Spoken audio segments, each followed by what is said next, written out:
plan that was developed with support from UNDP.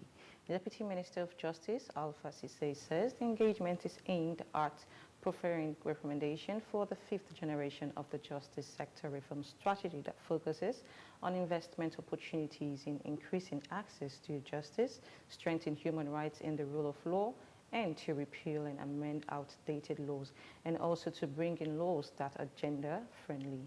Yara Jallo files in the report.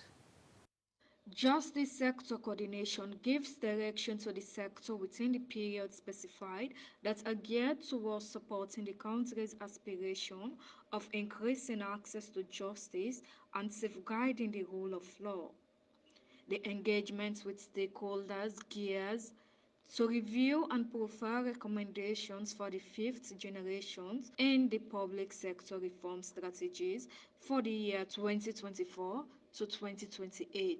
Deputy Minister of Justice Alpha Cisse reaffirms the needs for such engagement. The first, it's really to note that as a country, we have made significant investment in reform of the justice sector over the years.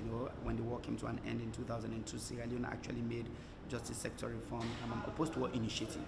And as part of that, we've had like 4 generations of justice sector reform strategy. The 4th generation expired last year, and so now we're in discussions about developing the 5th generation justice sector reform strategy, which of course has various strategic objectives. We talk about our investment in increased access to justice, our investment in strengthening human rights in the rule of law, having an improved case management infrastructure in this country, and then of course strengthening justice sector institutions to really deliver for the people of this country. Saheed Koji, coordinator, Justice Sector Coordination Office, asserts the expectation of the sector after the engagement. Noted that at the end, they will have a strategy that will speak to the reform priorities for the next 5 years.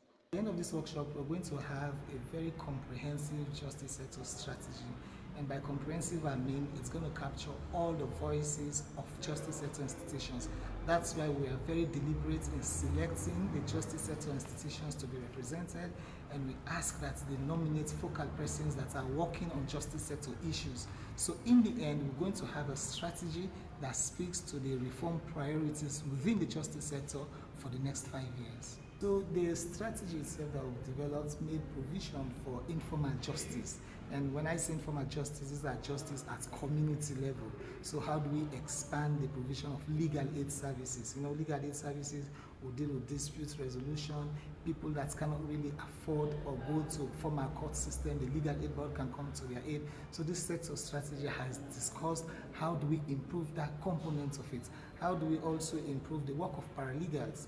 Because mind you, paralegals are into those communities. What sort of training should be provided to paralegals so that they should be able to address primary justice issues? So that's the message I have for people in those communities, that what we've developed is not just a justice for formal system, it also encompasses within the local justice service delivery.